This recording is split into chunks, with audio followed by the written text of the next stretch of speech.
inside your brain. Elon Musk's startup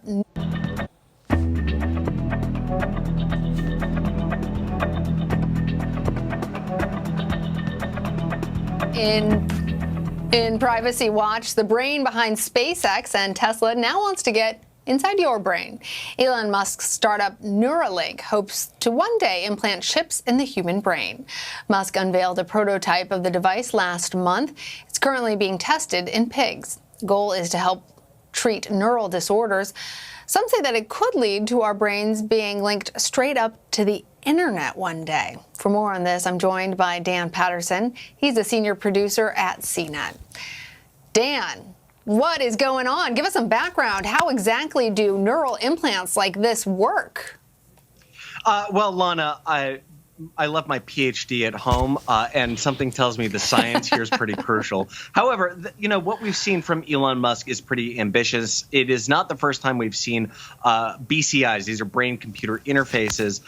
In fact, there's kind of an interesting history around these computer and machine interface devices. But what Musk unveiled is this kind of quarter or silver dollar size device that sits on top of the brain.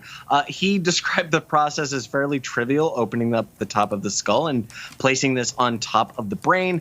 It uses this very thin lattice-like cables to connect and transmit.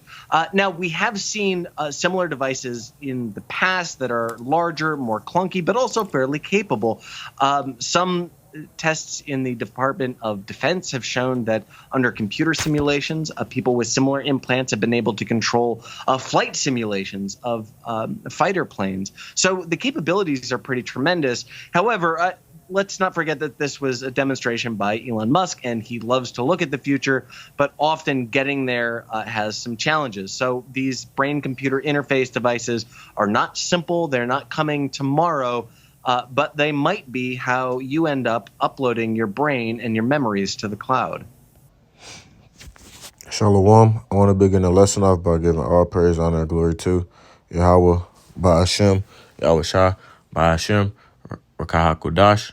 Double blessings and honors to the apostle and elders of Great Millstone who taught me this truth through the spirit of Yahweh Ba'ashem, Yahweh Shah. And like it says to pray for the days to be short, man. And every day is coming with more and more good news. As you can see in this video, the title of this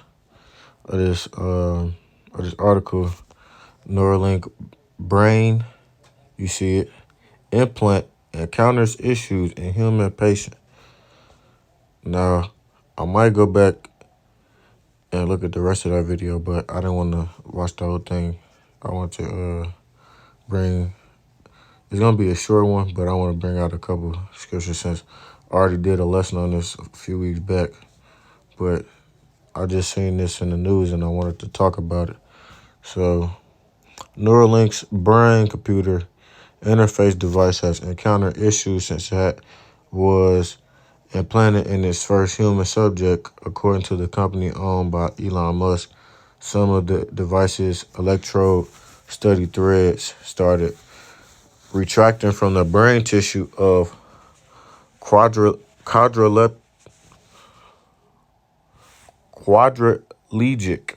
Nolan Arbaugh about a month after it was surgically implanted in late January, causing it to transmit less data, Neuralink wrote in a blog post on Wednesday. And so we're seeing the prophecies come alive in everyday news. So we see that the Neuralink most likely going to be the one that they implant in your head, your forehead, like it says in the book. And then the RFID, the Charagma, which is both Charagma, is most likely going to be the one that they put in your hand. And we've seen that through videos. They've been trying to promote it a lot this year. Over the past few years, they've been trying to promote it a lot, make it seem like it's cool. Like I said in my last video, the one with the thing I seen at the airport, pay with your hand, with your palm. So that's most likely gonna be We're gonna see a lot more of that in the future. Another example, if you go to Walgreens, a lot of the Walgreens now, in these past few years, they've been changing the cooler systems to where the door is not glass anymore. It's a steel door with a electronic screen on it that shows you all the drinks that's in it, and they have a scanner at the top of the door. And let me see if I can find a picture of that. It's a screen, and it has like a scanner at the top of the door, and we can see that uh as a way for them to scan to see if you have it in your head, your forehead, in order to buy or sell. Because if you don't have it, then you can't, and you won't be able to unlock those doors.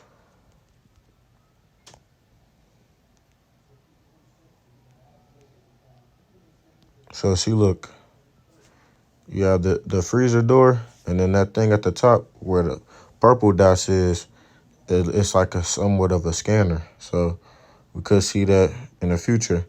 And those things I heard are really, you can't even like break into them. So it ain't gonna be no looting those things, because those things are strong. Esau's preparing for you, man. So let's bring up a few scriptures.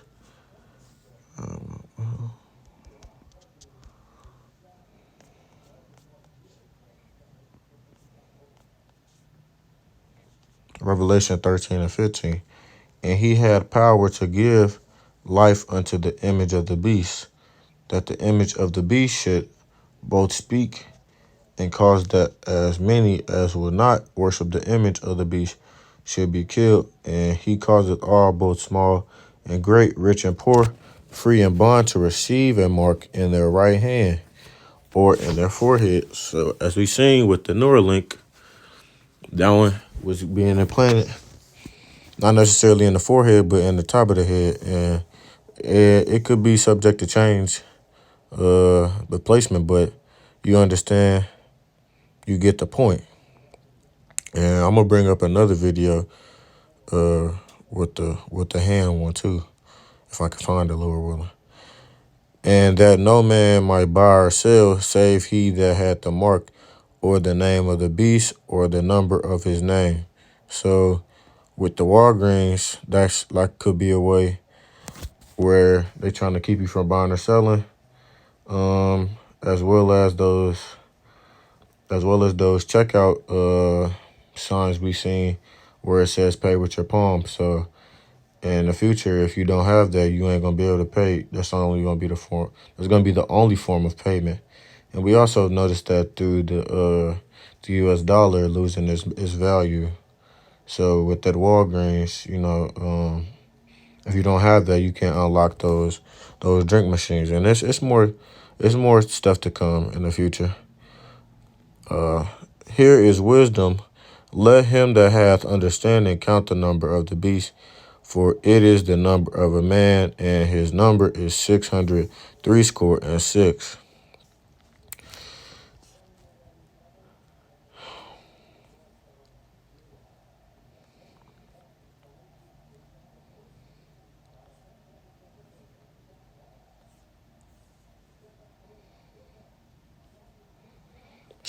Revelation 14 and 7. Sang with a loud voice, fear the Most High power, and give glory to him, for the hour of his judgment is come, and worship him that made heaven and earth, and the sea, and the fountains of waters. And therefore followed another angel, saying, Babylon is fallen, that great city, because she made all nations drink of the wine of the wrath of her fornication. And so basically this place is gonna fall because it's like Babylon is confusion, the land of confusion. They've taken all of the previous kingdoms, that are talked about in the book of Daniel, and wrapped them all up into one. We see signs from different kingdoms that have fallen in Babylon the Great. So for instance, like, let's see, the monument that's that's in Washington D.C. That big pointy thing. I believe that tall structure was once. Excuse me. That tall structure was once in Egypt, if I'm not mistaken. I could be wrong though. I can't remember off the top of my head, but that's just one instance. Another, the type of columns you see, government buildings or whatnot, that came from the Greeks and the Romans Empire. So we see signs throughout Babylon. And the third angel followed them, saying with a loud voice, "If any man worship the beast and his image and receive his mark in his forehead or in his hand, the same shall drink of the wine of the wrath of the Most High Power, which is poured out without mixture into the cup of indignation." So if you drink that, if you take that mark, you're sipping of the wrath of the Most High Power. And like it is written, it is a terrible thing to fall into the hands of the living power. So you don't want to do that. The same shall drink of the wine of the wrath of the Most High Power, which is poured out without mixture into the cup of his indignation. And he shall be tormented with fire and brimstone in the presence of the holy angels, in the presence of the Lamb. And the smoke of their torment ascendeth up forever and ever, and they have no rest nor night, who worship the beast and his image, and whosoever receiveth the mark of his name. Now, let me see if I can find that video I was talking about. There's a sit.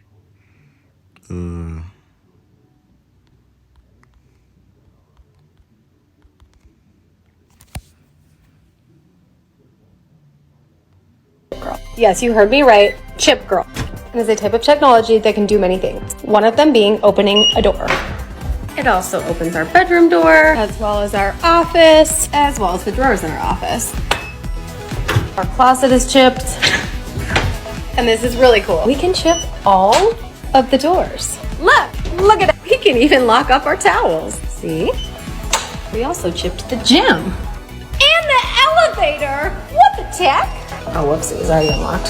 Ta-da! We've also chipped the hallway and the cinema room. We also entertain a lot. So having a door and a door over there helps because we're able to lock it if we have parties and we don't want people to go on specific sides of the house. All it really is a form of technology that we can program to do cool things around our house. Chip Girl. Yes, you heard me right. Chip Girl. So with that, I'm gonna leave y'all with that video. Lord willing, this lesson was edifying. Just something quick I wanted to talk about. Call halal Yahweh by Hashem Yahshua by Hashem Rakak Kodash. And until next time, I say shalom.